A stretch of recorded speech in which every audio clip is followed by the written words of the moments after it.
how do we, and I think that's one of the reasons why we have to exist as an organization, is because there is a theological problem that we have. We are not an institution, but we're having to make something right that has really been wrong. In 2000, I think it was in 2017, I was actually, I can't remember the year of when was Charlottesville. That was 2017. They all start running together for me. I think it was Yeah, it 2017. was. But that Charlottesville happened like on a weekend. But I know that Monday, that same week, I had to speak at a church in Michigan. And I remember at the end of the talk, this guy coming up to me, and he took his hands, and he took both hands, and he crossed them together, doing them like this, and he looked at me, and he said, the Bible and the Constitution are intricately connected. He said the Bible Mm. and he looked at me, and he said, I am a constitutionalist, and the Bible and the Constitution are connected. And first of all, I'm feeling all types of feelings from what just happened in Charlottesville. Just thinking about the world my father was born into, my grandmother, my grandparents, my great grandparents, my family history and origin and story. And I was like, well, how bold of you to say this to an African American woman.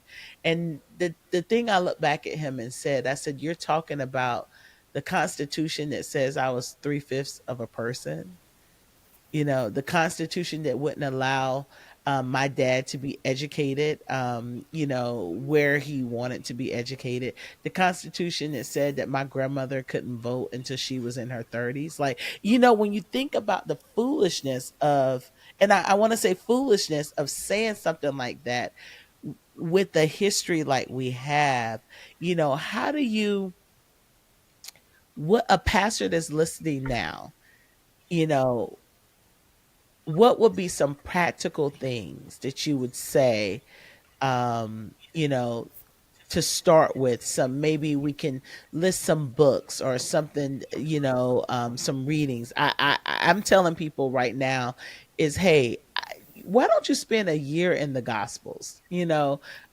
Understanding what Jesus did, what Jesus said, how Jesus moved, like really getting to reacquaint yourself with Jesus.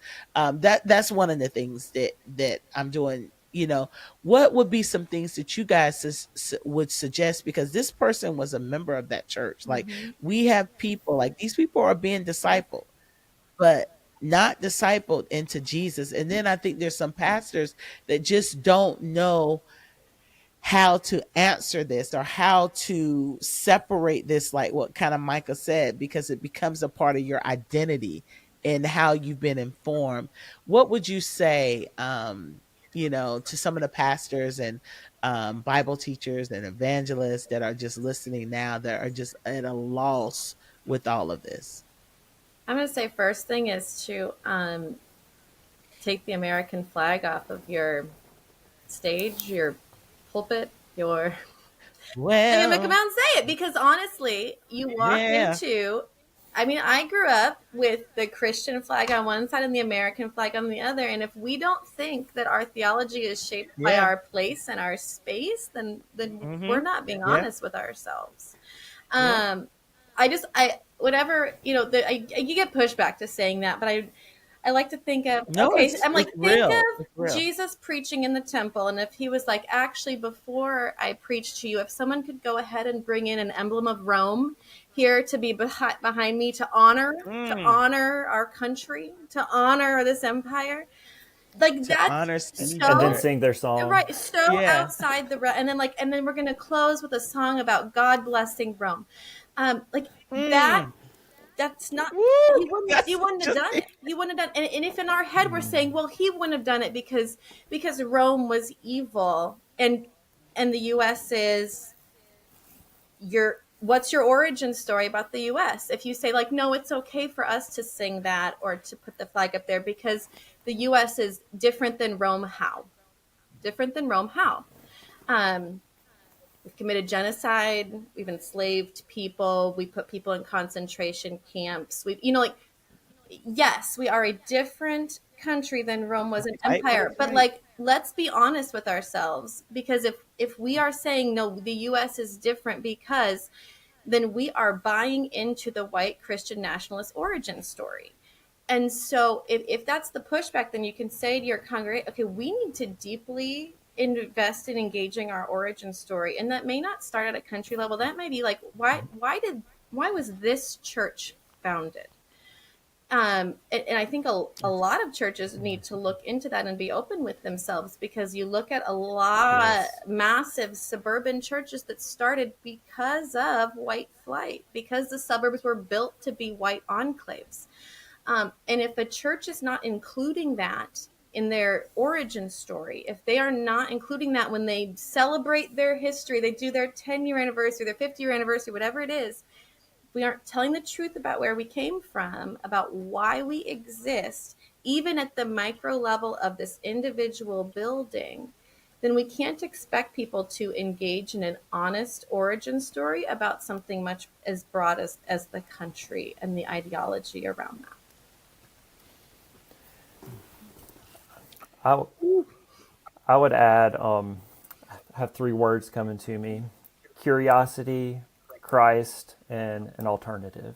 And so you can tell I'm not a preacher because they didn't all start with Yeah, I C. was like, I was But waiting for it. You did not grow up Baptist. I was waiting for it. but one is like, how do we instill curiosity? I feel like that's something that's missing. It's a lot easier to say, I'm going to quickly like demonize, vilify someone who thinks differently than me. How instead do I find some curiosity about them? They might think differently than me. Why? What's driving that? Where does that come from? And so you're leaning in a little bit more in that sense when you're engaging from that direction, not automatically looking at them as someone separate and evil, but saying, maybe there's something to this. Maybe not. I mean, I'm not saying you have to take on everything anyone believes, but you're going to at least be able to entertain some different ideas and let those ideas challenge you. Maybe there's something I've been missing. I often think a lot of times that I have a full understanding of how something works, and I'll start by shutting off somebody. It's like they have nothing to teach me, but then they start talking, and I was like, oh, I didn't know that. And so, like, having that curiosity about other people's story, about where other people are getting their information, can be really helpful in starting to break down some of these walls, in a non-threatening way and in a counterculture way, really, to how things are being done right now.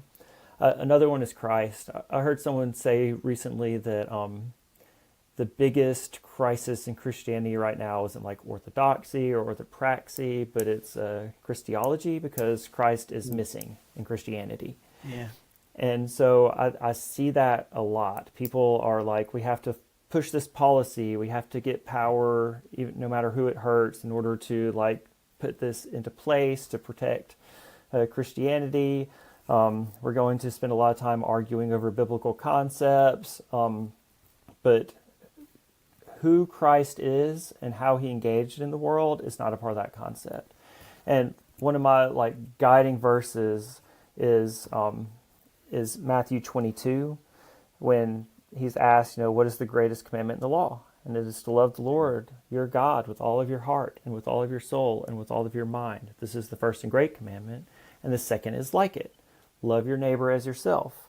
And all the law and the prophets hang on these two commandments. Mm-hmm. And I think we kind of just exclude that part. We're supposed to be trying to honor and glorify God, not a nation, not a group, not a denomination, but honor and glorify God with everything that we got. We're loving him. And I think those two, the is like it is so important to me, because as we start to look at who God is and how God loves through his lived person in Christ, then we start to see, oh, he really values people. He cares about people in the margins. He challenges power.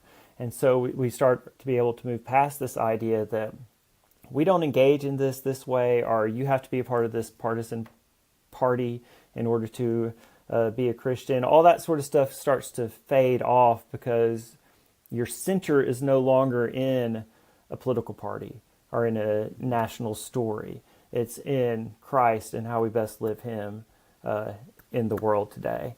And then the third one that's really big for me is an alternative, because as a white person, I think one of the biggest issues people have with wanting to have curiosity and engage in this way is that the only option we see to the current setup is that we lose power and everything falls apart, and all of a sudden we're in a press group and the nation goes to pieces, and it's this flipping of power, and that's not really what Be the Bridge is going for anyway. I don't think a lot of people I've talked to, even outside of Be the Bridge, are saying, oh yeah, what we want is for it to become this thing where white people are slaves and America is destroyed. Like what do I get out of that? I don't, but instead it's a different vision, and one that we have a hard time conceptualizing. We kind of lack the imagination for, and it's a kingdom vision where we're all benefiting by getting rid of these concepts around white supremacy, around Christian nationalism, so that we can all join hands together with our full selves around the throne and worship God. And we can do that wherever the borders start and stop.